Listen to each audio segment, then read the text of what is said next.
In this session, I'm going to talk about data upload in Business Central. So many people want to load their own customers, vendors, inventory items, etc. And what Business Central has is what's called a configuration package. So I'm going to start typing in configuration, and there we have configuration packages. So what we're doing is we're going to build a package that gives you a template that you could load, update your data, your customers, vendors, etc., and then upload it into Business Central rather than having to do one at a time. So I'm simply going to go to New, and in this example, I'm just going to talk about customers. You could do this for customers, vendors, inventory items, just about every single table within Business Central. But let's stick with customers. And give it a code, give it its related name, and then I'm just going to shoot right down to the table ID. Here is where we tell what table we want to upload our data. So I'm going to click on this little button here, the ellipse button, three little dotted. Obviously, you don't know the ID numbers. Not many people do. So you could always do a search of saying, okay, I want to upload my customers. So I'm going to type in customer, and lo and behold, there's my customer table. Okay, this is the table ID number, and this is the related description of the table. And obviously, customer coincides with what we're looking for. So I'm going to choose customer, tab off it.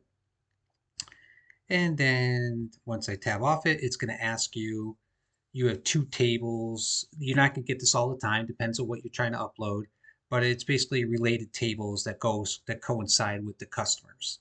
You can look at them and see if you want to check them out or no. I typically hit no because right now all I really care about is loading my customer information. And these related tables are something typically like, payment terms that there's another subtable that you have to update and so forth. So you could actually load payment terms at the same time or payment methods, scenarios like that.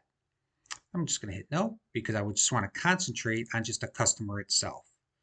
So now that I have the customer table, what I can also do is if I go up to my table and go to fields, this is going to show you all the fields that reside in the customer table. And you'll see there's a great deal of fields. Now, if I was to create this template, it's going to bring in the template that has all these fields, and all these fields are overwhelming. There's just too many of them, right? So what I can do is I could clear them all out. And of course, you see this one is still checked off because that's the number field. You have to have the customer number. That's your key field. So that you cannot clear out. But I cleared everything out. And then I'm going to go to edit list. Sometimes you actually will have to click it twice to really make it into edit. And then I can manually select what fields I want to update or populate when I do this upload. So obviously I want a customer name, obviously, right? Address to, city, have a contact, phone number. And I start going down and look for all the names of the fields that I want to put in there. Credit limit, yeah, I want to update my credit limit. A posting group is a mandatory field, so I want to choose that. If I'm dealing with currency, I could choose that. And you're going to go right down the line, payment terms. So you're going to select what fields that you want to populate when we do this upload. Okay?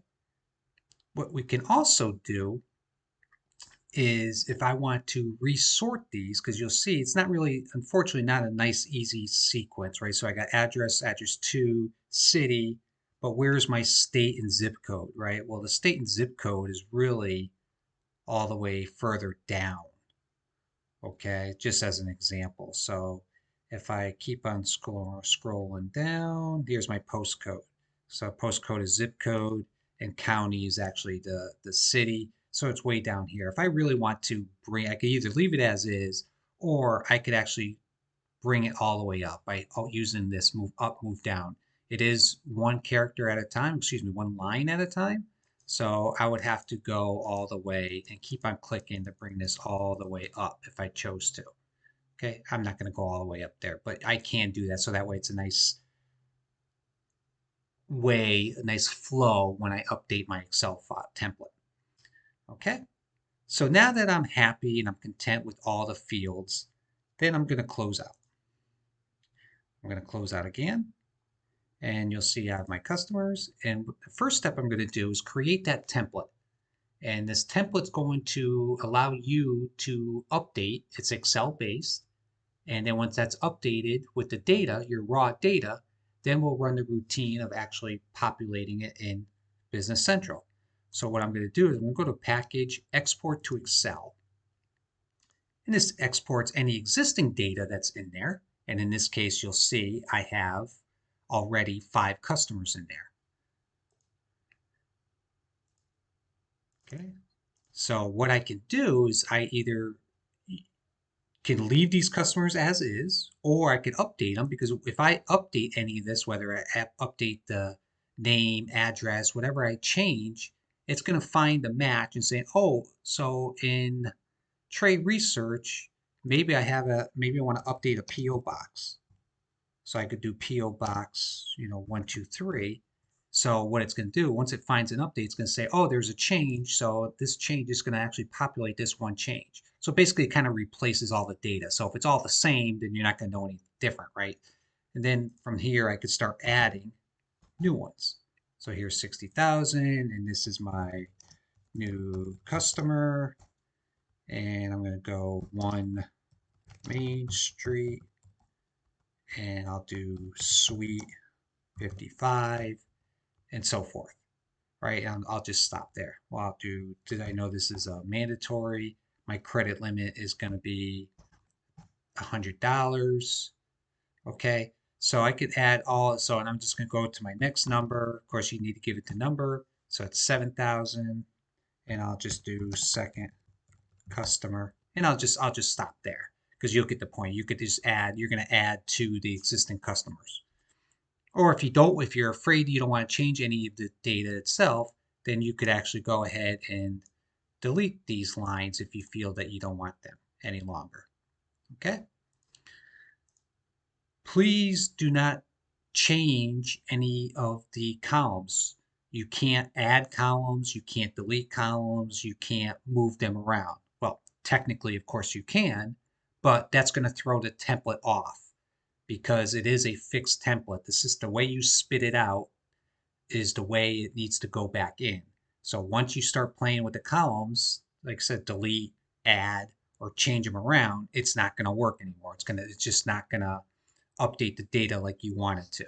So as you create this template, it has to stay and remain the same. So I just added these 2 new customers, and now I'm going to go ahead and save. And I'll say new customers, and I'll close this out. Now I could go back into, I'm going to just escape out, kind of start fresh. So then once I get that file all prepared and ready, I'm going to go back into the configuration packages, go to my customers, and go to package. And instead of exporting that creating a template, I'm going to import from Excel. And then you go find your file. And let's see, documents, downloads, new customers. And what it's telling you, this kind of verification. This is what you're going to be updating, customer number table 18. So you verify that. I'm going to click on import. And what it did is it imported it into basically a temporary table. Okay, think of it that way. What it just did is I uploaded a table, one table, which was table customers, and number of records 7. If you remember, I had existing 5 and I added 2. So here's my 7 records. So it kind of went into a temporary table. Basically, it went into like to ensure that the format of the file was good. And so far, so good. Now you do need to have a second step. And this is what's called apply package. And now you're actually going to truly apply these new changes and additions to your table. So I'm going to go to process, apply package. And it's going to ask me, are you ready to do it? I say, yes, I am. And it's going to confirm that one table was processed, no errors found, which is excellent, because if you do have an error, you need to find out what that error was. 2 records were inserted, obviously, as you saw that, and 1 record was modified. Remember, I put in that PO box. So that's everything that I expected. That's great. That's good. This will also show me my errors. If I did have any errors, this would give me a number. If I found 1 or 2 errors, it would tell you here. Then you could drill down into finding it, and it'll tell you what the error is. So you could go back based on what the error tells you. You could go and fix that error, whether it's in the data file itself or maybe it's a missing setup, whatever the case may be. Right? You'll find it here. Okay. I'm going to escape out. I'm going to go back to my customers.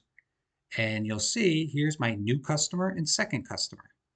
If I go into my new customer, you'll see here's my $100 credit limit, 1 Main Street, Suite 55. Okay, let's go into, I think I did tray research, where I added PO Box 123. Okay, so that's how you can update in mass quantities of your records, whether it be a customer, whether I do a vendor, inventory item, or any smaller tables I feel like I want to update rather than doing it one at a time within the Business Central itself. So thanks for watching. If there's any further assistance we can do for you, please reach out to us here at epcgroup.net.